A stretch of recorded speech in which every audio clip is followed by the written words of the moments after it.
Hello everyone, welcome back to Varnika classes. आज हम करेंगे कोलबर्ग का नैतिक विकास का सिद्धांत। इस सिद्धांत को जेंडर बायस थ्योरी भी कहते हैं, क्योंकि इन्होंने अपने जितने भी प्रयोग किए थे पुरुषों को लेके किए थे, महिलाओं को लेके नहीं किए। इसी वजह से इनको जेंडर बायस थ्योरी भी कहा जाता है। नैतिकता होती क्या है? सही और गलत को पहचानना ही क्या होती है? एक नैतिकता होती है। मतलब जैसे कोई भी चीज़ हो रही है वो सही है या गलत है, हम उसमें जिस थिंकिंग का प्रयोग करते हैं, जैसे नैतिक तर्क है, कोई भी मोरल डिसीजन लेना है। अब मोरल डिसीजन लेने के लिए मतलब हमें सही या गलत का पता करने के लिए हम कुछ ना कुछ तो दिमाग लगाएंगे ना। तो जिस थिंकिंग का सॉरी जिस थिंकिंग का हम प्रयोग करते हैं उसे क्या कहते हैं? हम मोरल रीजनिंग कहते हैं। ठीक है। और द्विधा वाली सिचुएशन में, द्विधा जैसे कोई भी द्विधा आ गई किसी सिचुएशन में, उसमें भी फैसला लेने के लिए जो तर्क शक्ति का हम प्रयोग करते हैं वो भी क्या कहलाती है? मोरल रीजनिंग कहलाती है। ठीक है। जो कोलबर्ग का ये नैतिक विकास का सिद्धांत है, ये जीन पियाजे के कोग्निटिव डेवलपमेंट से इंस्पायर होके इन्होंने अपना ये नैतिक विकास का सिद्धांत दिया था। क्लियर है इतनी चीज़ें? कोलबर्ग ने जितने भी प्रयोग किए उनके बाद उन्होंने बताया कि जो भी एक व्यक्ति है वो नैतिक विकास मुख्य सतर से होके गुजरता है। हर एक सतर की दो अवस्थाएं होती है।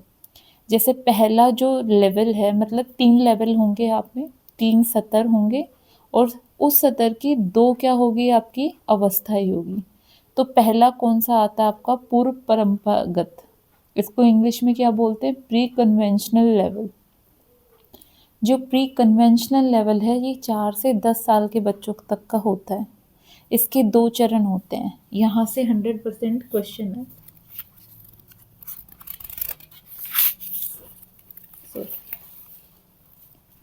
पहला कौन सा है? आपको क्लियर दिख रहा है या नहीं?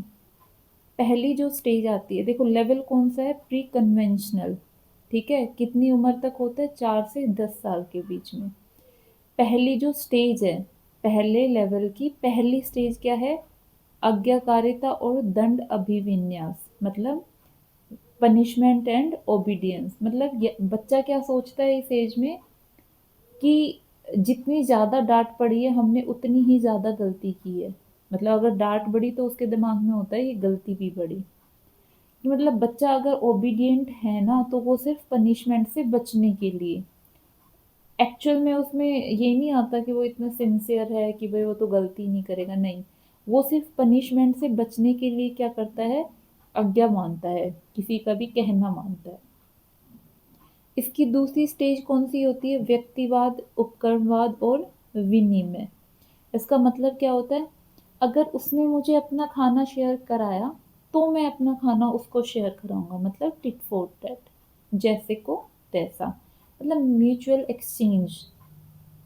इसमें बच्चा क्या करता है? पर्सनली रिवार्ड ओरिएंटेड होता है। मतलब उसको रहेगा कि अगर मुझे इनाम मिलेगा तो मैं अच्छा काम करूंगा, अगर मुझे कोई ट्रॉफी देगा तो मैं मतलब उसका काम करूंगा, मैम अगर गुड देगी तो मैं अच्छी हैंड राइटिंग लिखूंगा। इस तरह से ये बच्चा सोचता है। और इस वाले स्टेज से एक क्वेश्चन 110% आना है। 110% मतलब 110%। ना का तो क्वेश्चन ही नहीं है टिट फॉर टैट वाली से। तो इसके नाम अच्छे से याद कर लेना। इसको टिट फॉर टैट वाली स्टेज भी कहते हैं, इंडिविजुअल एंड एक्सचेंज वाली भी इसी को कहते हैं, पर्सनल रिवार्ड ओरिएंटेशन भी इसी वाली स्टेज को कहते हैं। क्लियर है? सॉरी। नेक्स्ट जो लेवल है कन्वेंशनल लेवल। पहला जो प्री कन्वेंशनल था वो उसकी जो एज थी वो 4 से 10 साल थी। कन्वेंशनल लेवल की 10 से 13 साल है। इसके भी दो चरण है। पहला क्या है? पहला है इंटरपर्सनल रिलेशनशिप और दूसरा क्या है? मेंटेनिंग द सोशल ऑर्डर, जैसे लॉ या ऑर्डर। इसमें क्या आता है कि कोई भी बच्चा काम कर रहा है तो उसके उसमें होता है कि मैं गुड बॉय बनूं या गुड गर्ल बनूं। ऑनेस्टी है तो गुड गर्ल बनने के लिए कर रही है। अप्रूवल है, प्रेज है। इंटर मतलब क्या होता है कि दूसरों की नज़रों में अच्छा बनना है। दूसरों की नज़रों में अच्छा बनना वो होता है इंटरपर्सनल रिलेशनशिप। लड़का या लड़की है ना, आपने देखा होगा क्लास में, उसको गुड बॉय का अवार्ड मिल जाता है तो दूसरों को भी रहता है मैं भी अच्छा अच्छा करूँगा ताकि मुझे गुड बॉय का टैग मिल जाए। ऐसा नहीं है कि वो दिल से ऐसा है। इंटर आ जाता है ना, इंटर मतलब दूसरों की नज़रों में अच्छा बनना।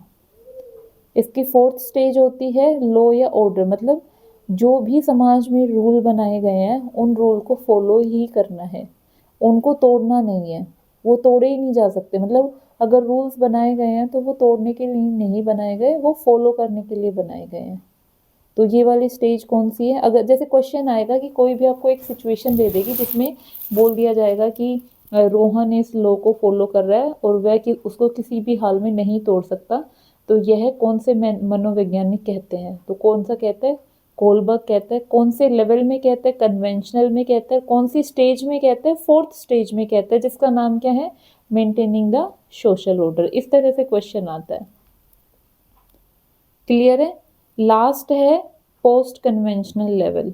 इसमें 13 साल और 13 साल से अबव के जो बच्चे होते हैं वो इस लेवल में आते हैं। इसके भी 2 चरण होते हैं। पहला चरण क्या होता है? जैसे फोर्थ स्टेज में तो क्या है आपका कि जो भी रूल्स बनाए गए हैं उनको हम नहीं तोड़ सकते, लेकिन अभी जो फिफ्थ स्टेज आएगी ना, उसमें क्या होगा कि अगर हमारे कोई भी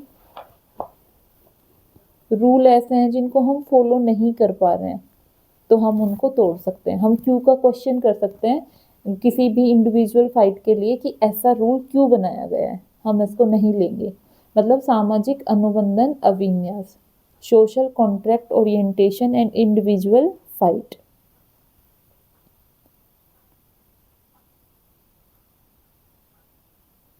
क्लियर हो गया? अगर किसी को ये लग रहा है, किसी एक व्यक्ति को लग रहा है कि नहीं ये रूल्स गलत बनाए हुए हैं, इसमें मेरे राइट्स नहीं है, मतलब ये मैं परेशान हो रहा हूँ, तो वो उन रूल्स को तोड़ देगा।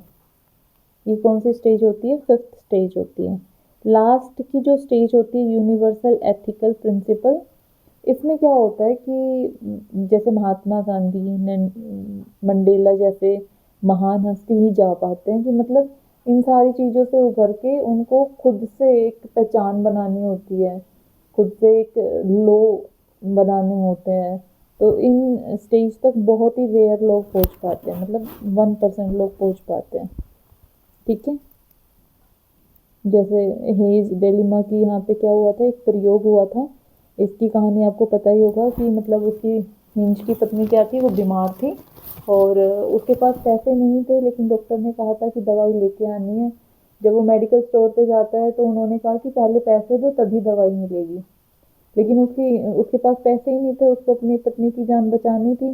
तो उन्होंने क्या किया, फिर जब मेडिकल स्टोर बंद हो गया तो उन्होंने वहाँ से चोरी की और चुरा के दवाइयाँ लेके आया, फिर अपनी पत्नी की जान बचाई थी। तो वो कहते हैं कि ये चीज़ सही है, इसमें कुछ गलत नहीं किया क्योंकि उसको अपनी पत्नी की जान बचानी थी। और इसीलिए उन्होंने जितने भी एक्सपेरिमेंट किए वो मतलब उन्होंने इसी सिचुएशन को अलग अलग बच्चों के मतलब उन्होंने 15 बच्चे ले लिए थे और सब बच्चों को ऐसे ऐसे सिचुएशन दी। तो किसी ने कहा नहीं चुरा लेनी चाहिए, किसी ने कहा नहीं चुरानी चाहिए थी, ये गलत है। इसी वजह से इस थ्योरी को क्या कहा जाता है? जेंडर बायस थ्योरी कहा जाता है। ठीक है? तो आज की क्लास इतनी है। हम फिर से रिवाइज करेंगे। हमने क्या पढ़ा? कोलबर्ग का वो पढ़ा है, सिद्धांत पढ़ा है, नैतिक सिद्धांत पढ़ा है। और ये किससे इंस्पायर थे? पियाजे से इंस्पायर थे। इन्होंने क्या, इनकी थ्योरी को जेंडर बायस थ्योरी भी कहते हैं। इन्होंने मोरल पे बात की है, मोरल रीजनिंग पे बात की है। और इन्होंने अपने जो थ्योरी में 3 तो लेवल दिए हैं और 6 स्टेजेस दिए हैं, जिससे 110% क्वेश्चन आने होते हैं। पहला जो लेवल दिया है पोस्ट कन्वेंशनल दिया है, जिसकी 2 स्टेज है और ये 4 से 10 साल तक आता है। ठीक है?